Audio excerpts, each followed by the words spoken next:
Hi everyone, welcome once again to the Android Kenya channel, and today we are looking at this. This here is a very interesting device, the very first time that we are looking at such a device here on the Android Kenya channel. This is a phone.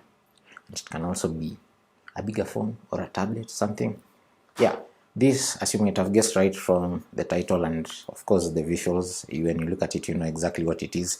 This is the Samsung Galaxy Z Fold4. It's one of two devices that Samsung is offering as part of its foldables lineup, and as far as we are concerned, it's gravitating towards these devices being its primary principal flagship devices, premium devices. Of course, we still have our traditional candy bar Galaxy S series, currently at the Galaxy S22, and as you'll be reading on androidkenya.com over the next few weeks and months, we'll be shedding light a lot more on the Galaxy S23, which is what you expect will be the next generation of Samsung's Galaxy S series. But while the Galaxy S goes on, the Galaxy Note is dead, and yeah, we say long live the foldables. This is the Galaxy Z Fold4. The other device in Samsung's foldable series is the Galaxy Z Flip4. That's the most current, and that device happens also to be one of the most popular in the world. Actually, its predecessor, the Galaxy Z Flip3, was a bestseller. As per the last set of figures that we looked at on androidkenya.com,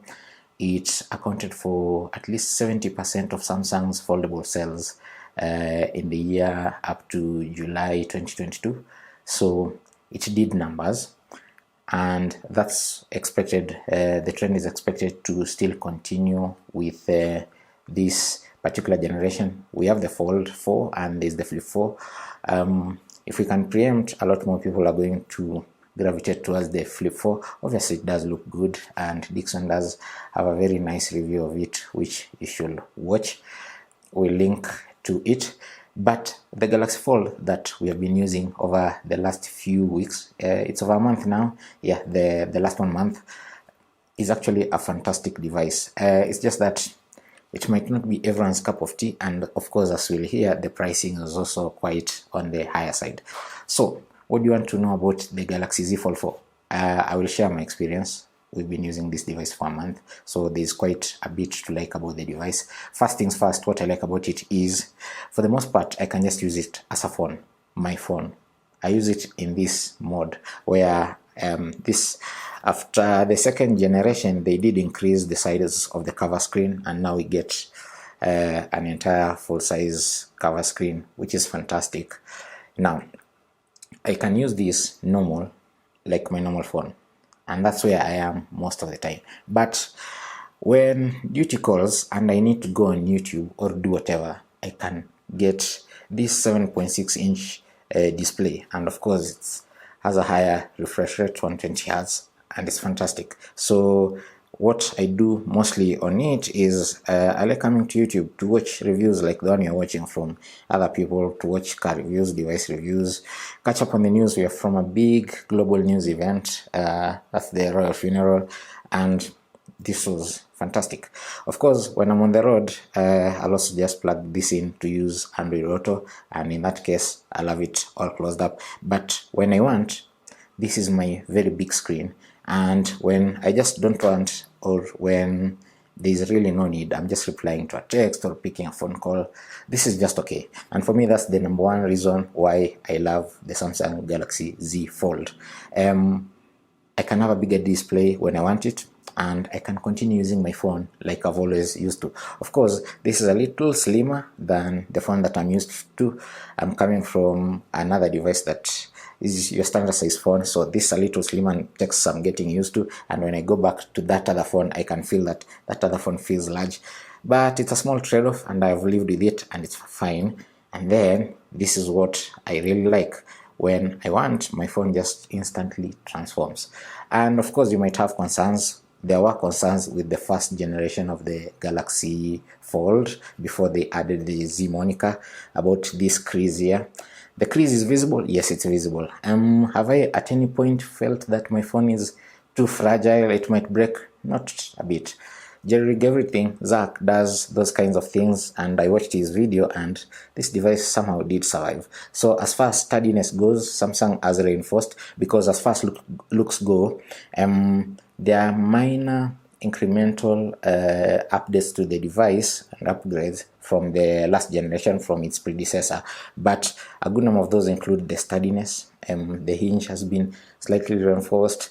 Of course, we have not here because there's that special plastic they're using there, but here we have Gorilla Glass Victus Plus for protection.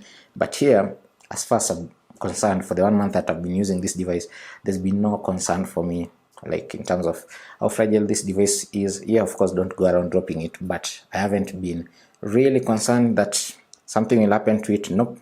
In fact, the only pet peeve of mine that I have is somehow when I put in the pocket and all, a day or two, there's all the dust that's gathered, it's around here, but that hasn't wreaked havoc on my device.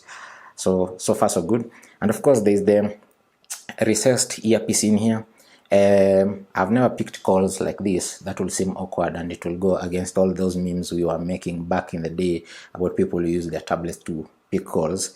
So I've always picked my calls like this, and still, in whichever case, the recessed earpiece has been fantastic, so your calls will just be as clear. Whether you take it by the ear, you put your loudspeaker, or hands-free when driving or using headset, they've been fantastic. So for me, that's not a point of concern. And here is the other bit. We have two sets of front-facing cameras, two sets of cameras for selfie. On the front here is a 10 megapixel selfie sensor.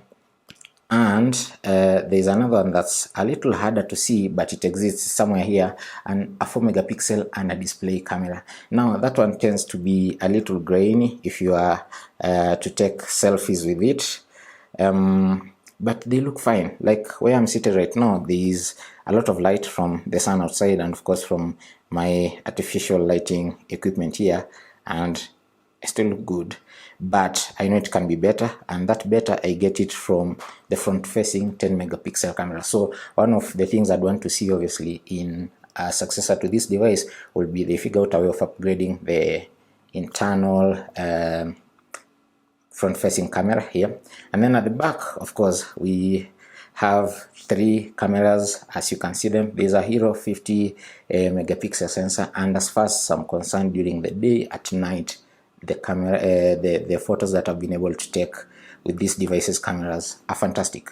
I'm not much of a video person, and except when I'm shooting videos like this, but the few occasions where I've needed to shoot videos to send to friends, like when we did a road trip, they've been great, and yeah, they've been fantastic. So if you are looking at the display, it's great. If you are looking at the cameras, they're great. If you're looking at the overall rigidity of the device, there's really not much to worry about. The fourth aspect will be the battery life. I found this device to be just fine as my daily driver, because the entire 1 month that I've been using it, it's been my everyday phone. In fact, it's the only phone I carry in my pocket, and I leave the house in the morning having charged it fully, and I'll come back in the evening and I still have charge. So as far as my daily habits, usage, work, play, entertainment, whatever is concerned, this is fine. And I think I'm usually more on the extreme side of usage, so for a lot more people, I think this device should be able to just handle itself very well. You need to charge it though when you are getting into bed. If you are a heavy user like me, else it will still last overnight. Maybe you might need to plug in it in the morning, first thing when you get to the office or something like that. So as far as you may be concerned, the battery life was also not much of a concern. It's good. I've not had any issues.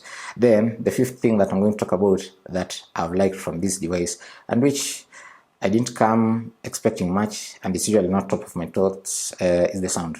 The sound is fantastic. So this device has some very nice speakers. I'm spoiled by the iPad that has speakers on every other side, so given the profile of this device when it's fully open, I'd have thought maybe I'll have speakers all over, but no, there's just a nice bottom firing speaker here, but it's crisp, it's loud, gets all the notes just fine. Yeah, so you can use this whichever way, over conference call, whichever way you want. Then the sixth thing has something to do with the software. Of course, here we are looking at One UI, and as you might have read on our website, and if you've not read, we encourage you to go to the blog and read. There's a new version of One UI that is coming, and this device obviously will be up in line to get it. But one of the things that you really do love about this device is the software experience.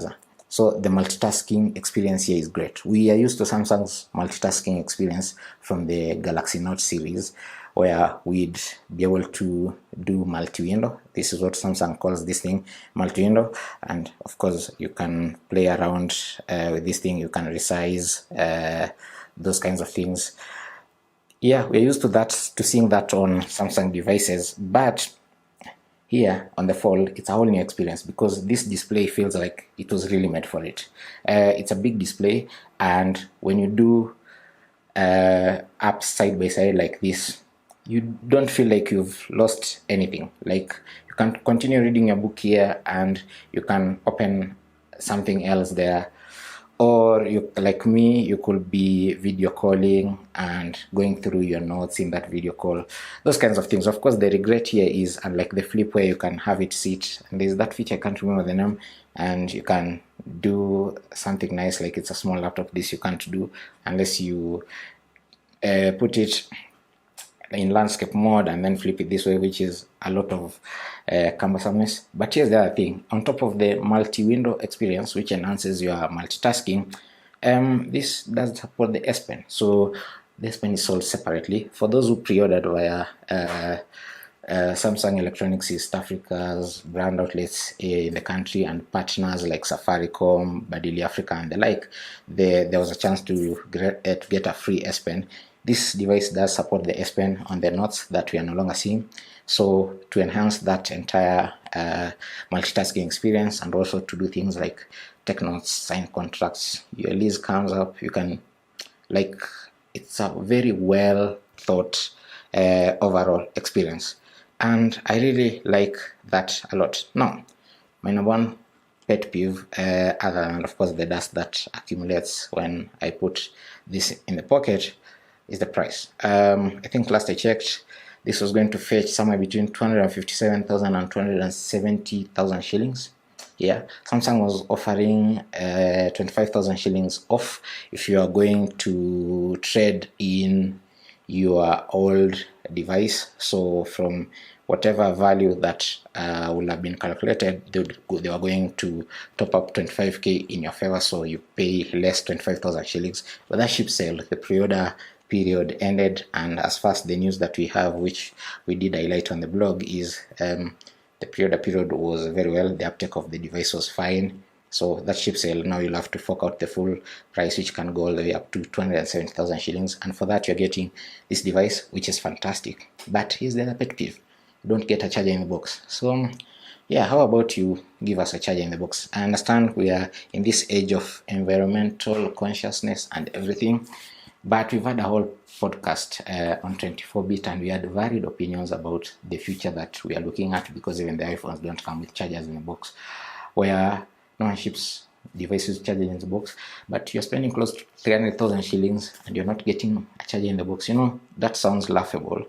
But also, when you look at the profile of the people that Samsung is targeting with such a device, maybe that's not really an issue to them. But I think they could differentiate their markets, have some of us here get our chargers in the box, but you do get a very nice charger, which if you are to pair it with any wall outlet that has USB power delivery, it will use up your device very fast. That's what I do. I have a bunch of fast chargers in my house, and yeah, it's been a breeze. But that may not be the same experience for everyone, and that's also worth getting out of the way. The fast charging is fantastic, and also this device does support wireless charging.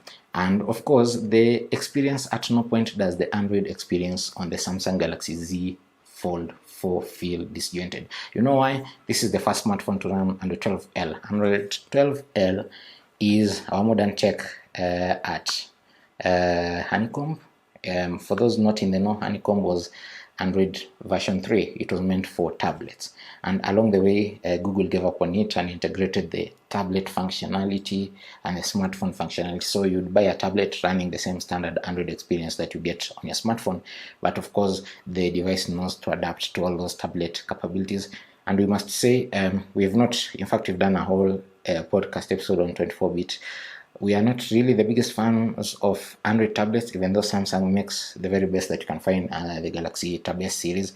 But then last year, Google rethought that whole thing after so many years and came up with Android 12L, which is meant to bring the tablet experience on Android to 2022 or futuristic levels, basically.